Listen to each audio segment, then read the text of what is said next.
Semangat pagi di hari Sabtu, 30 Juni 2021. Kembali kita bersekutu dalam persekutuan doa anggota keluarga Allah. Memulai dengan menenangkan hati, menenangkan pikir dalam saat teduh sejenak.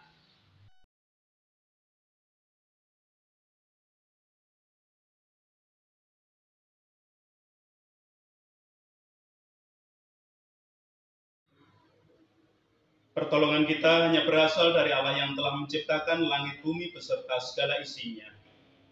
Kasih karunia dan damai sejahtera yang dari Allah Bapa kita dan Tuhan Yesus Kristus ada pada saudara sekalian. Amin.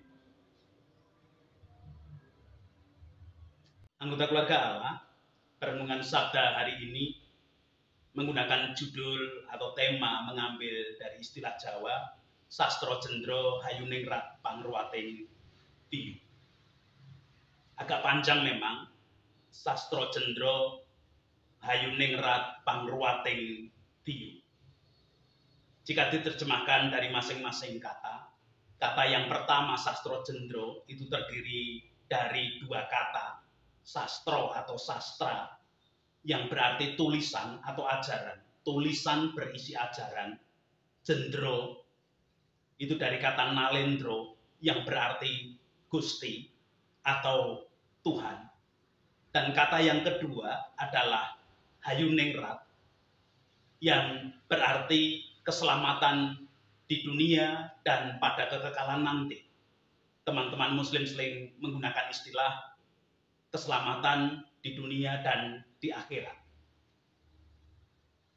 Pangruating, kata yang ketiga, berasal dari kata ruat yang berarti merawat, dan kata yang keempat adalah diyu yang berarti raksasa atau buto. Jadi jika secara lengkap Sastro Jendro Hayuningrat Pangruating Tiyu berarti ajaran dari Tuhan untuk keselamatan manusia di dunia dan pada kekekalan atau pada akhirat nanti dengan cara mengendalikan watak raksasa, mengendalikan hawa nafsu sebagai gambaran diyu atau buto. Setiap manusia pasti memiliki watak raksasa atau hawa nafsu buruk. Karena kesempurnaan manusia adalah memiliki hawa nafsu dan hati nurani sekaligus dalam satu badan yang terintegrasi dalam sifat lahir dan batin. Pada setiap diri manusia bisa terjadi dua kemungkinan. Memunculkan sifat baik, namun juga sekaligus memunculkan sifat buruk di dalam dirinya. Dengan ajaran suci dari Tuhan yang mengajarkan bagaimana cara mengendalikan watak buruk. Bila dipatuhi akan membuat manusia selamat dunia dan nanti pada kekekalan atau teman muslim sekali lagi sering menyebut dengan akhirat. Mengendalikan watak buruk bisa menyelamatkan kehidupan di dunia dan di kekekalan.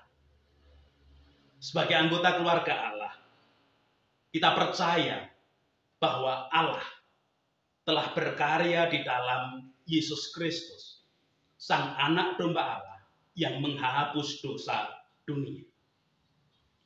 Penghapusan dosa oleh Anak Domba Allah itu menjadi jalan kita, anggota keluarga Allah, terhubung kembali dengan Allah yang Maha Kudus setelah putus sejak peristiwa manusia jatuh dalam dosa. Salah satu wujud karya Yesus, Sang Anak Domba Allah, adalah memberikan pengajaran sekaligus teladan tentang mengendalikan watak buruk. Seperti pemahaman ungkapan Jawa Sastro Jendro Hayuningrat Pangruating Tiyu, dengan menerima pengajaran dan bersedia meneladan akan apa yang diajarkan dan dilakukan Yesus, kita, saya, dan ibu dan bapak saudara semua yakin akan menemukan keselamatan baik di dunia ataupun di kekekalan nanti. Anggota keluarga Allah, salah satu ajaran dan teladan Yesus tersebut akan kita perhatikan lewat bacaan leksionari melalui bacaan Injil hari ini. Matius pasal yang ke-8 ayatnya 28 sampai pasal ke-9 ayat yang pertama dinyatakan kepada kita semua demikian. Setibanya di seberang, yaitu di daerah orang Gadara, datanglah dari pekuburan 2 orang yang kerasukan setan menemui Yesus. Mereka sangat berbahaya sehingga tidak seorang pun yang berani melalui jalan itu. Dan mereka itu pun berteriak, katanya, "Apa urusanmu dengan kami, hai anak Allah? Adakah engkau kemari untuk menyiksa kami sebelum waktunya?" Tidak jauh dari mereka itu sejumlah besar babi sedang mencari makan. Maka setan-setan itu meminta kepadanya, katanya, "Jika engkau mengusir kami, suruhlah kami pindah ke dalam babi-babi itu." Yesus berkata kepada mereka, "Pergilah." Lalu keluarlah mereka dan masuklah ke dalam babi-babi itu. Maka terjunlah seluruh kawanan babi itu dari tepi jurang ke dalam danau dan mati di dalam air. Maka larilah penjaga-penjaga babi itu, dan setibanya di kota, diceritakannya lah segala sesuatu juga tentang orang-orang yang kerasukan setan itu. Maka keluarlah seluruh kota mendapatkan Yesus, dan setelah mereka berjumpa dengan dia, mereka pun mendesak supaya ia meninggalkan daerah mereka. Sesudah itu, naiklah Yesus ke dalam perahu, lalu menyeberang, kemudian sampailah ia ke kotanya sendiri. Demikian kesaksian yang tertulis di dalam Matius pasal yang ke-8, ayat 28 sampai dengan 9 ayat yang pertama. Anggota keluarga Allah, pengajaran dan teladan Yesus hari ini terjadi di Gadara, tempat Yesus mengusir setan dengan menyuruhnya keluar dan kemudian masuk ke dalam kawanan babi yang sedang mencari makan di tepi danau. Tetapi bukankah dalam kisah tersebut Yesus tidak sedang memberikan pengajaran? Yesus tidak sedang mengajar, Yesus hanya sedang lewat. Memang betul, Yesus hanya sedang lewat di daerah tersebut.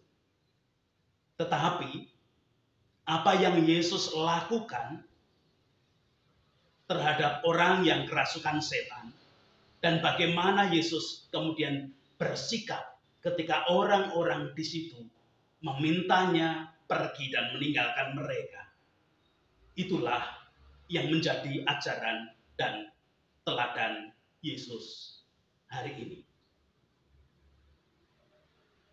Kata kunci dari pengajaran dan teladan Yesus hari ini adalah memanusiakan manusia.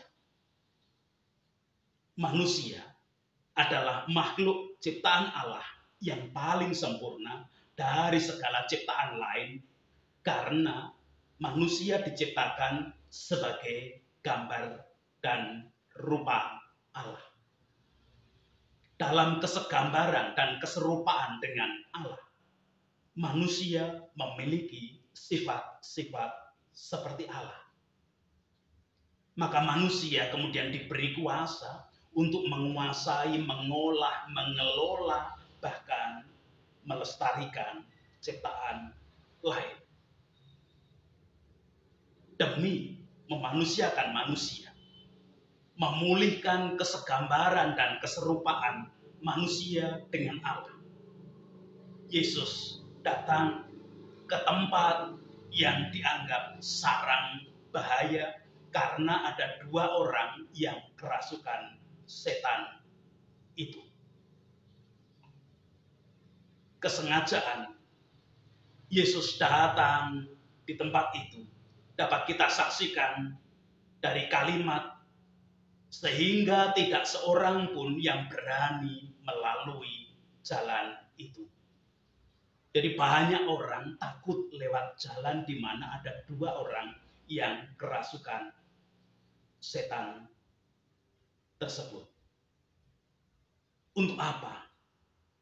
Kalau orang lain pada tidak berani, berarti tidak ada orang di sana. Tetapi untuk apa kok Yesus sengaja datang ke tempat itu? Jawabnya, untuk membebaskan 2 orang itu dari cengkeraman kuasa setan. Maka saat Yesus berada di daerah kekuasaan setan, di mana setan mencengkeram dan menguasai 2 orang itu, setan pun kemudian berteriak. Di dalam ayat 29, bacaan kita disaksikan, katanya, apa urusanmu dengan kami, hai anak Allah? Adakah engkau kemari untuk menyiksa kami sebelum waktunya? Dalam hal ini, kita belajar bahwa setan memang ada. Tuhan Allah memperkenankan setan itu ada dan masih tetap ada sampai nanti waktu Tuhan Allah menghukum. Sampai nanti waktu anak domba Allah mewujudkan penghukuman bagi mereka. Tetapi Yesus sebagai anak domba Allah tidak merelakan jika setan tadi merasuk, mencengkeram, menguasai kehidupan manusia. Maka saat setan-setan itu meminta agar diperkenankan memasuki kawanan babi yang sedang mencari makan, Yesus mengizinkan. Dalam pandangan Yesus, sebagai makhluk yang diciptakan sebagai gambar dan rupa Allah, manusia lebih berharga daripada kawanan babi yang sedang mencari makan. Dalam otak manusia, tentu jika dihitung secara ekonomis, nilai kawanan babi tadi sangat tinggi. Menurut hitungan manusia juga, mungkin nilai ekonomis kawanan babi yang kemudian mati karena masuk ke dalam danau tadi lebih tinggi nilai ekonominya daripada 2 orang yang dirasuki setan tadi. Hal tersebut bisa kita saksikan dari pemilik babi yang rela membayar penjaga-penjaga untuk merawat dan menjaga babi miliknya. Namun di mata Yesus, yang utama bukan nilai ekonomi dari kawanan babi tadi, melainkan gambar dan rupa Allah di dalam diri manusia yang harus pulih. Anggota keluarga Allah menyaksikan babi-babi yang mereka jaga kerasukan setan dan kemudian terjun ke dalam danau hingga mati. Para penjaga kemudian berlari melapor dan menceritakan kepada banyak orang di kota Gadara. Mungkin mereka takut kalau dimarahi oleh pemilik babi karena mereka hanya penjaga. Mungkin mereka takut kalau kemudian mereka dituntut untuk ganti rugi karena tidak berhasil, tidak becus menjaga kawanan babi tadi. Bukankah hal semacam ini seringkali terjadi di dalam kehidupan. Mobil, atau smartphone, atau barang-barang pembelian yang lain kadang dianggap lebih berharga daripada anak yang sebenarnya gambar dan rupa Allah. Bukankah seringkali sebagai orang tua, sebagai orang dewasa, kita marah kepada anak-anak ketika mereka merusakkan barang-barang pembelian kita? Apalagi kalau kita merasa membelinya dengan harga yang tinggi, harga yang mahal.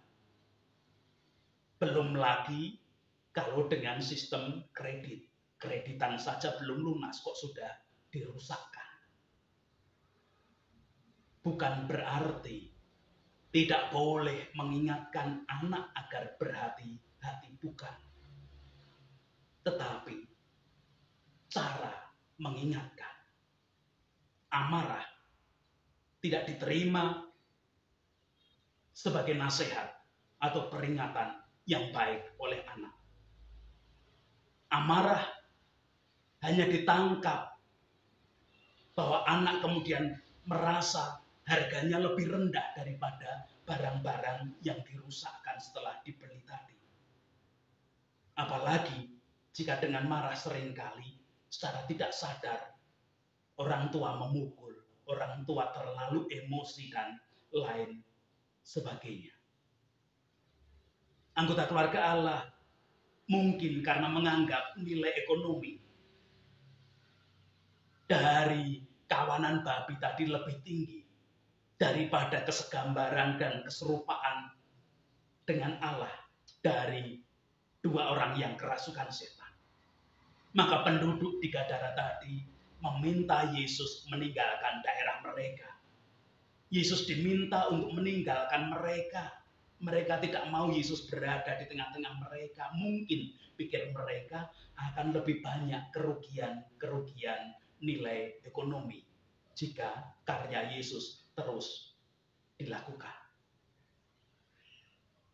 Anggota keluarga Allah, Yesus di dalam karyanya memang memberikan pengajaran dan teladan. Namun keputusan untuk menerima dan meneladan apa yang diajarkan dan diteladankan Yesus itu mutlak ada pada diri masing-masing manusia.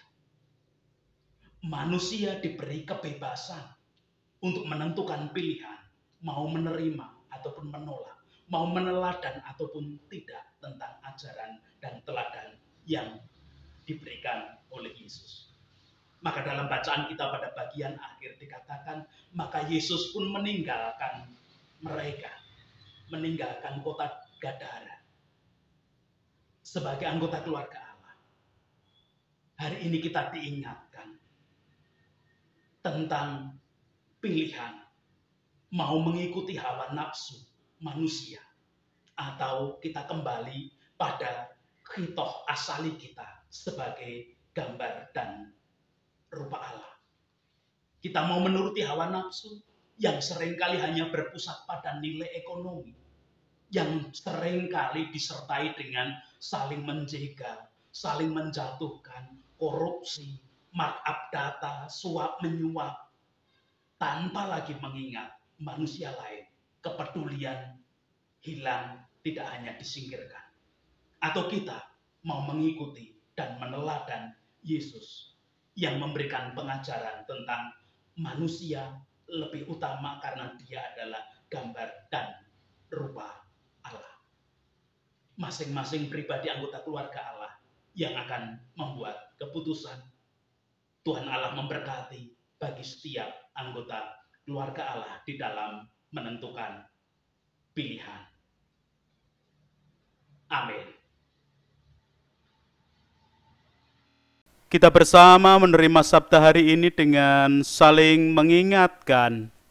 Hidup menjadi orang percaya tidak boleh sembarangan, tetapi harus menentukan pilihan yang baik, yaitu menerima dan meneladan pengajaran Yesus. Kidung Pasaman Kristen BMGJ 72 akan kita nyanyikan sebagai nyanyian saling mengingatkan dan saling menguatkan temen nderek Gusti.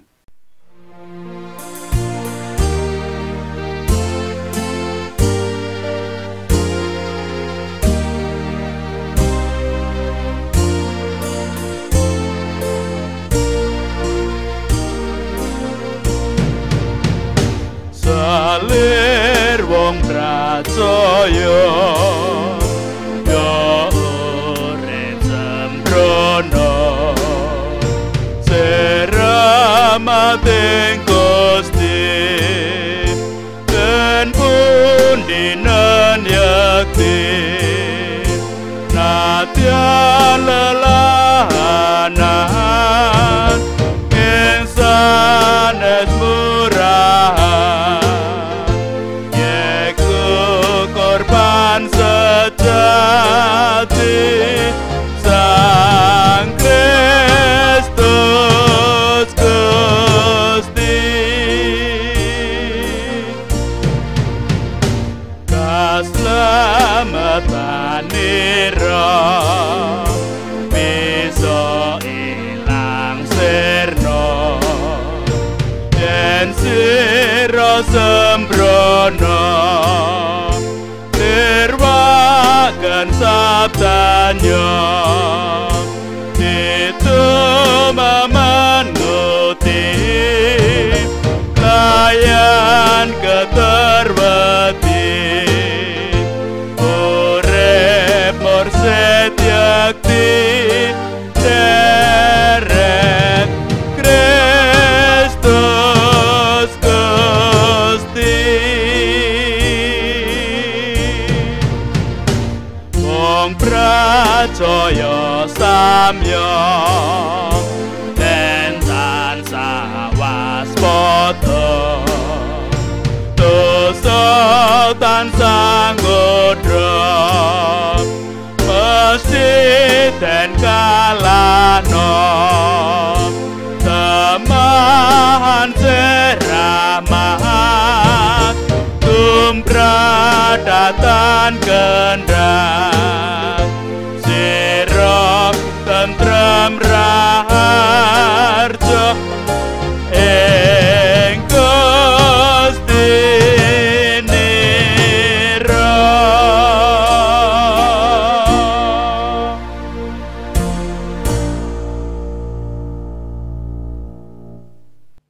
Kita berdoa bersama. Puji hormat dan syukur, puji kemuliaan hanya bagi nama Tuhan kami haturkan. Karena hari ini sebagai anggota keluarga Allah kami diingatkan agar kami menentukan pilihan, mau mengikuti apa yang diteladankan, yang diajarkan Yesus, menghargai manusia sebagai gambar dan rupa Allah, menempatkan manusia sebagai manusia, atau hanya hitung-hitungan secara ekonomis yang seringkali kami mudah terjatuh. Mohon pertolongan, mohon kebijaksanaan dari Tuhan agar hidup kami boleh selalu benar-benar memperhatikan, menerima, dan meneladan apa yang diajarkan dan dilakukan Yesus, seperti kepada dua orang yang kerasukan setan di Gadara. Aktivitas kami hari ini sepenuhnya tetap dalam tangan kasih kuasa Tuhan dalam keadaan apapun. Bahkan ketika kami mengalami kelemahan ragawi dengan sakit penyakit, baik sakit penyakit sesaat, sakit penyakit menaun yang harus ada dalam tubuh kami, ataupun sakit penyakit dampak COVID yang terjadi pada saat-saat ini. Kasih kuasa-Mu, kebijaksanaan-Mu nyata bagi kami. Anak-anak kami di usia pendidikan mereka dengan kesulitan-kesulitan tertentu, belajar jarak jauh, Tuhan pun tetap berkuasa atas semuanya. Tetap menyerahkan pemimpin bangsa dan negara kami, wakil rakyat, tokoh masyarakat, tokoh agama, dan semua komponen bangsa dan negara ini termasuk para medis di dalam melaksanakan aktivitas kerja menjadi garda paling depan menghadapi pandemi saat ini. Biarlah kasih setiamu yang ada. Program dan pelaksanaan vaksinasi yang dilaksanakan oleh pemerintah, biarlah kami aturkan ke dalam tangan kasih kuasa-Mu, Engkau berkenan memakai menjadi sarana kebaikan ketika kami menghadapi pandemi COVID saat ini. Bersama-sama dengan masyarakat bahu-membahu membangun kehidupan, menggapai damai sejahtera Tuhan, Tuhan berkuasa sepenuhnya. Tetap berdoa untuk saudara-saudara kami yang mengalami penderitaan, kesengsaraan karena bencana yang mereka alami, baik gempa bumi, tanah longsor, banjir, ataupun gunung meletus, dan bencana-bencana lain yang terjadi, secara khusus yang ada di bumi pertiwi ini, Engkau tetap menjadi Allah, pelindung, kekuatan, sumber kebijaksanaan bagi semuanya. Kalaupun kami anggota keluarga Allah, Tuhan pakai untuk bahu-membahu, saling menopang, juga membantu dalam memberikan dukungan dalam keadaan apapun bagi saudara-saudara kami yang sedang mengalami penderitaan bencana, biarlah kasih setiamu tetap ada. Itu doa kami, ampuni dosa kesalahan kami, ampuni dosa kesalahan para pemimpin kami, wakil rakyat, tokoh masyarakat dan tokoh agama, dan semua komponen bangsa dan negara ini. Dalam Kristus kami berdoa. Amin. Mengakhiri persekutuan hari ini dengan mewujudkan kehidupan sesuai dengan kehendak Allah, panggilan Allah hari ini, membawa berkat yang diperintahkan Tuhan lewat Musa. Tuhan memberkati engkau dan melindungi engkau. Tuhan menyinari engkau dengan wajahnya dan memberi engkau kasih karunia. Tuhan menghadapkan wajahnya kepadamu dan memberi engkau damai sejahtera. Amin.